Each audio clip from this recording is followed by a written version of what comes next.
there's nobody who commands the universal acknowledgement and the universal, I think, respect that the Dalai Lama does. So I think it will be a very precipitous time for Tibet and for Tibetan Buddhism at that time. I'm Roland Oliphant, and this is Battlelines. Now, this past weekend, the Dalai Lama celebrated his 90th birthday, and he used the occasion to lay out plans for his succession, or reincarnation in his case. His announcement predictably drew fury from Beijing, a reminder of the huge tensions that remain between communist China and the exiled Tibetan government. Last week, I sat down with Mick in this studio to ask him how reincarnation works and what the political implications are on the temporal plane. The Dalai Lama is turning 90. He's still, as far as we're aware, in good health, but he's begun talking about his succession, what will happen when he finally dies and it comes time to appoint his successor. It has caused a furore with China. There are massive geopolitical knock-on effects. And luckily, at the Telegraph, we have Mick Brown, whose book, The Dance of 17 Lives, is a study of the politics of reincarnation in Tibetan Buddhism.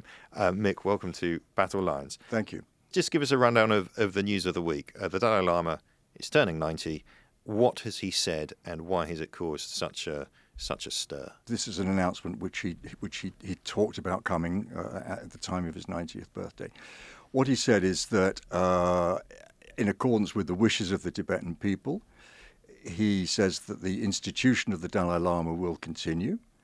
And he's also said that that he intends to reincarnate in the form of the Dalai Lama, and that will happen at some obviously unspecified time shortly after his death, and that no other nation or country or body has the right to recognize that reincarnation apart from people appointed by him, basically the Central Tibetan Authority, which is the government in exile in Dharamsala. So this is a deliberate attempt to sort of see off the Chinese, as it were. There's a rather complicated story behind this, but for the Chinese, the Dalai Lama has long been a thorn in their side. And they would seek to take the opportunity of the Dalai Lama's death to appoint their own Dalai Lama.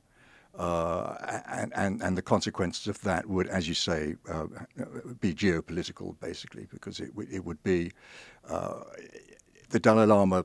Not only is he a very important figure to the Tibetan people, but his role as the foremost spiritual leader of the Buddhist world obviously has ramifications in other Buddhist nations in Asia.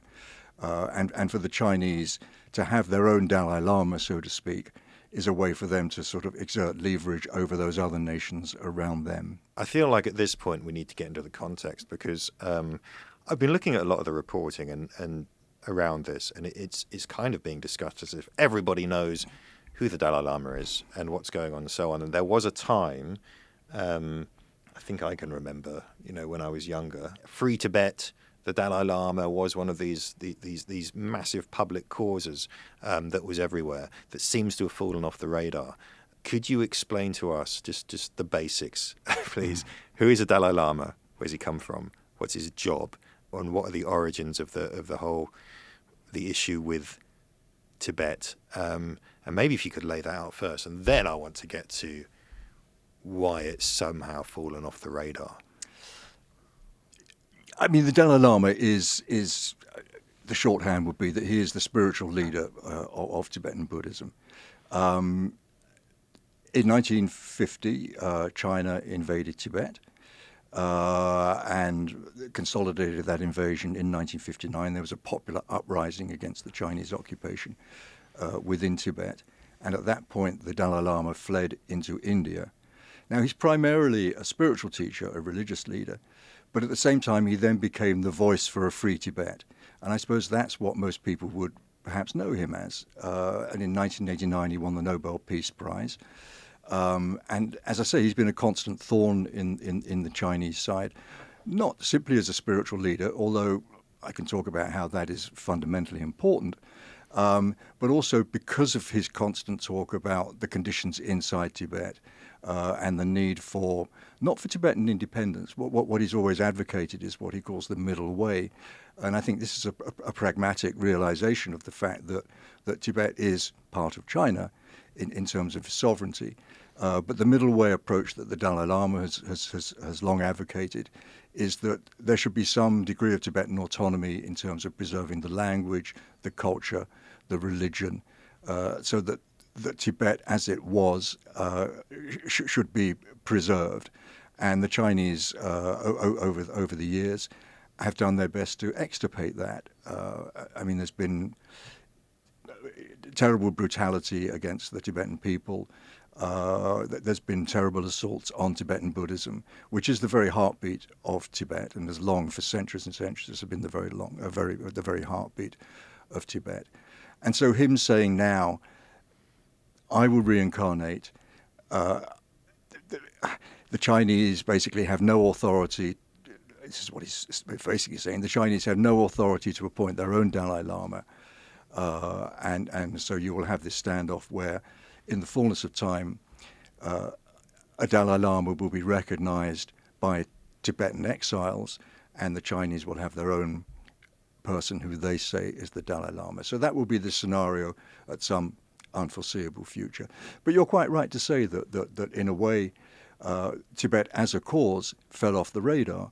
And I think that's largely because of pragmatism has triumphed over principle.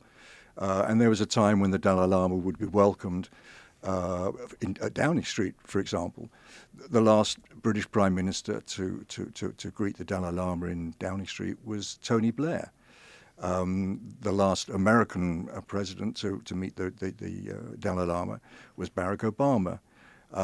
And with the rising economic power of China, so nations have subtly and not so subtly sidelined the Dalai Lama, while still professing their support for him as a spiritual figure and recognizing his moral authority, but at the same time fearful of offending the Chinese. And the Chinese, they've been very vocal. If ever the Dalai Lama does meet a political leader, they're very vocal in their disapproval and almost with their veiled threats when that happens. Because it was a time when he was kind of spoken of in the same breath as Nelson Mandela. Yeah, I think that's absolutely right. I mean, the two of them around the same time were held up and widely, universally recognized, if you like, as exemplars of moral integrity. In the Dalai Lama's case, of a great kind of spiritual quality, which, having met the Dalai Lama, I can say, he honestly has. He's an extraordinary person. And that is palpable when you meet him. So I think there was an enormous widespread support for the Tibetan cause. Free Tibet flags, benefit concerts, Hollywood stars. Richard Gere, of course, is well known as a long-term follower of the Dalai Lama. But as I say, I think pragmatism took the place of principle, very sadly. I want to get into the deep history here, just because it's such a kind of mix of. We were talking yesterday before we started this, and I think you framed it as a kind of a mixture of politics and magic, in a way. I mean, to talk about, we're used to talking about elections or coups, or when kings die, there's a succession, but reincarnation is not something we really talk about. So to really go back to the basics, what is a lama? And what's a Dalai Lama? A Lama basically means teacher, a religious teacher. The office or position, if you like, of the Dalai Lama goes back to the time when high lamas were spiritual teachers to successively the Mongols and then to the Qing emperors. And the first Dalai Lama was... actually, I should say it's the third Dalai Lama, but I'll explain that. The third Dalai Lama was the spiritual teacher to a Mongol emperor. So what kind of century are we talking about? We're talking here about the 15th century. Okay. He was given the title Dalai Lama Dalai meaning ocean, but sort of understood to mean ocean of wisdom. And the relationship Is that a Tibetan word or it's a Mongol? It's a Mongol word. So that's fascinating. So it's actually even a Mongol word. It's not even Tibetan. Yeah. Okay. And at that time, the relationship between the lamas and the emperors, or is probably best defined in the expression that in public the lama would bow to the emperor. In private, the emperor would bow to the lama. So this is how fundamentally important spiritual teachers, Tibetan Buddhist teachers, were to emperors. The Chinese have ruled Tibet for the last 75 years. What they have failed to do is they have failed to capture the very heart and soul of Tibet, which is religious belief. And that's one of the reasons why, famously, when the Dalai Lama was 19 in 1954, he went to see Mao Zedong, and Mao poured blandishments on him. But then the final words that Mao said struck fear into the Dalai Lama's heart, which is, religion is poison.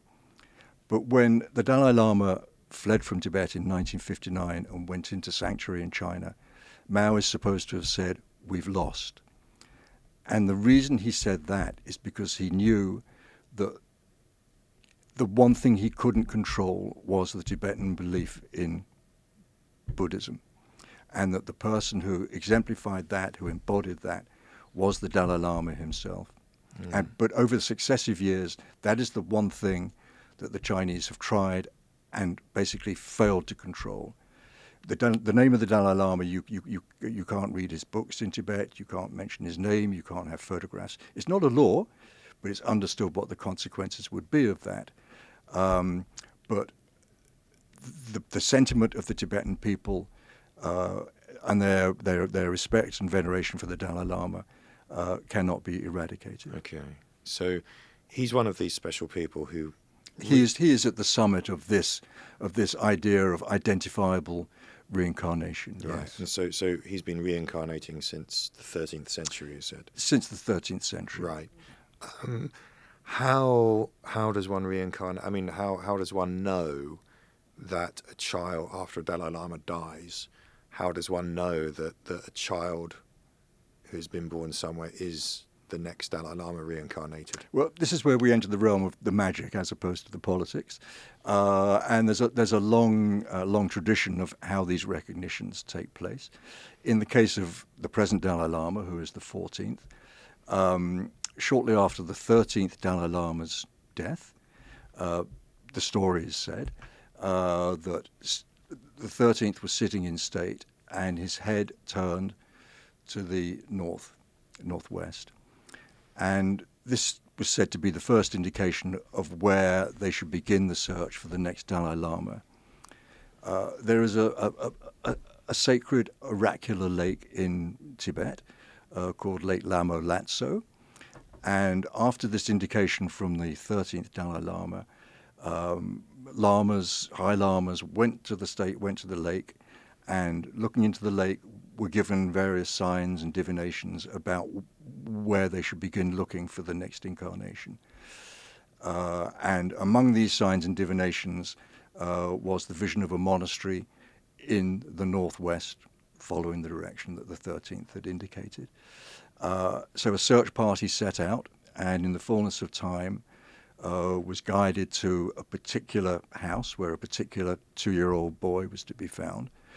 Carrying with them, they would have various possessions that had belonged to the 13th. And these included a bowl, prayer beads, and other things. And the boy was then given a test. Mixed in with these objects that had belonged to the 13th were other objects, similar objects.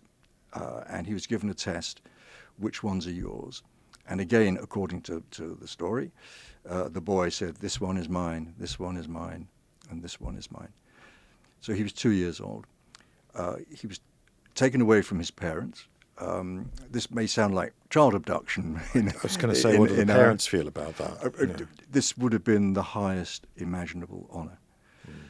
taken away from his parents, taken to the Potala Palace in Lhasa, where he was brought up from a very, very early age, educated in theology, philosophy, all of the rituals and philosophy of Tibetan Buddhism.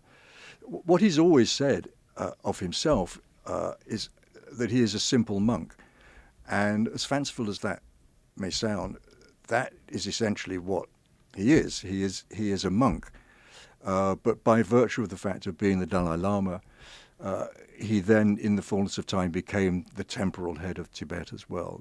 For want of a better word, the sovereign of Tibet, although that's not entirely accurate. But so Tibet was a theocracy, at which the Dalai Lama was at the pinnacle. But Tibet at that time, it's been described as a factory for saints. Huge numbers of young men and boys would go into monasteries, and as I said, Tibetan Buddhism. And the power, if you like, of the monasteries was the preeminent force within Tibet. Right. So it was. This is kind of mid 20th century. He was born in 1935. Exactly. And it's been described at the time as almost a medieval society. I mean, quite backward in some ways. Yes. A feudal society. I think it's the 14th Dalai Lama. There's a man named Heinrich Harrer, who was a German who'd been taken prisoner of war during the Second World War, and he came out of India and went into Tibet. The contact between the West, as we know it, and Tibet would have been very sporadic. Because Tibet, of course, is encircled by high mountains. Actually, a British expeditionary force had gone into Lhasa in 1904 under Young Husband. So there was some contact. And Tibet at that point became a sort of pawn in the great game between Britain and Russia about who is going to sort of have governance over this area.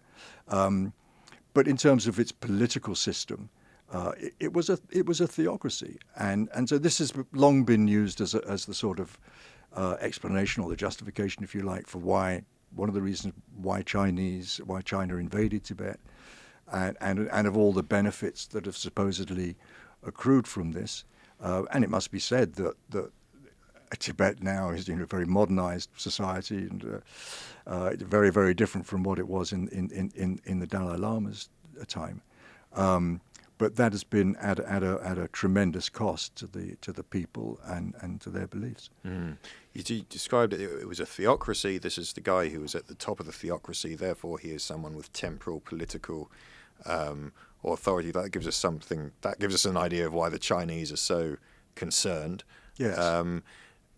Tell us about that. There is a dispute about how the succession should be managed. So he said his successor has to be found in the traditional way, rather like he was found. The Chinese have a different plan. The Chinese do have a different plan. And if you didn't think it was complicated enough already, this is where it does get complicated. Historically, a key figure in recognizing the Dalai Lama would be somebody called the Panchen Lama. And as I said, the Dalai Lama escaped into India in 1959. The Panchen Lama, 10th Panchen Lama at that time, remained in Tibet. And he then died.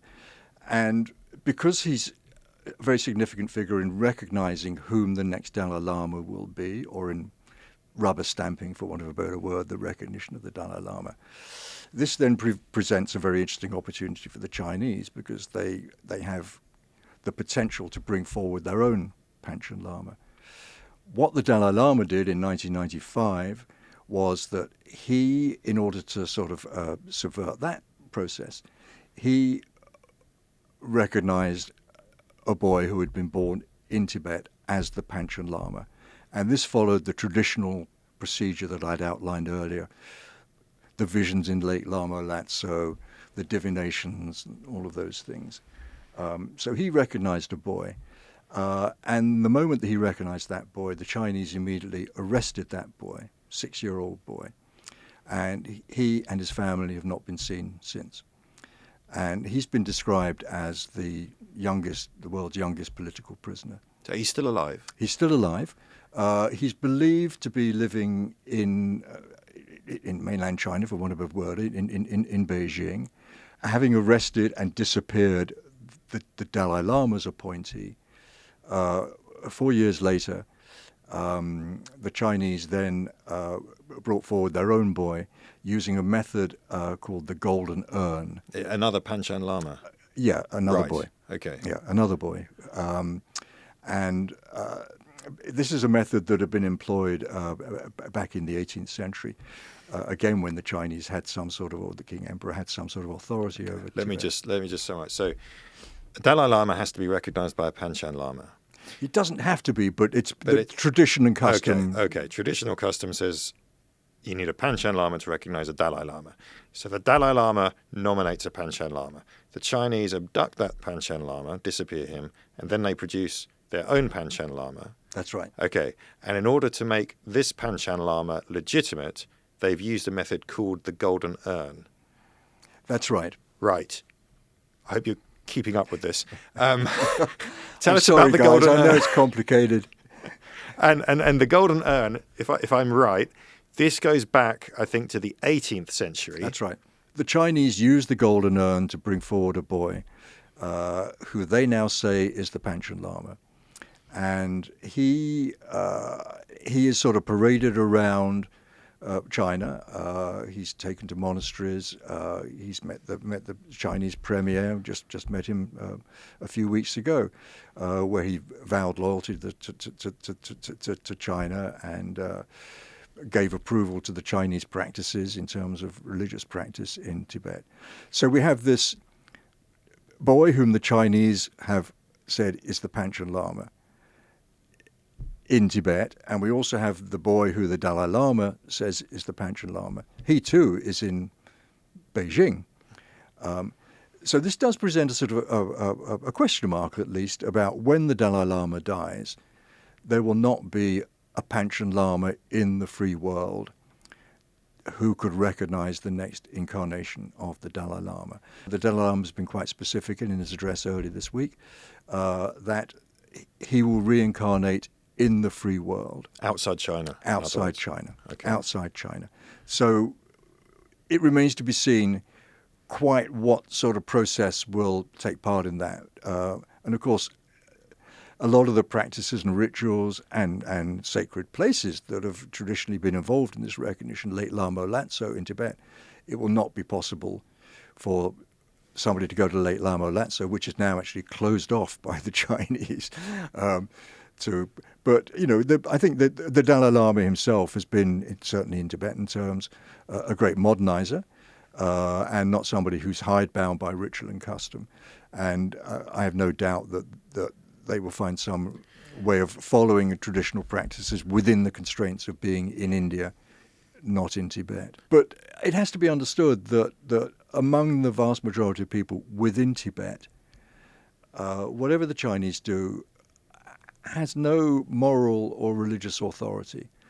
I mean, the present Panchen Lama, the Chinese appointed Panchen Lama, as I say, he goes to monasteries, he goes to public events and so forth. It's said that the government actually have to pay people to come onto the streets and sort of cheer for him and wave katars and flags and so forth. So the one thing the Chinese have never, for all of their efforts, for all that they've done, they've never been able to undermine the spiritual authority of the Dalai Lama, nor have they been able to completely extirpate the belief in Tibetan Buddhism, which is the very heartbeat of Tibet. The Dalai Lama, he's turning 90.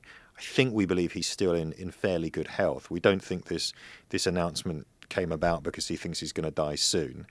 But listen, when he does die, does the Tibetan cause kind of die with him?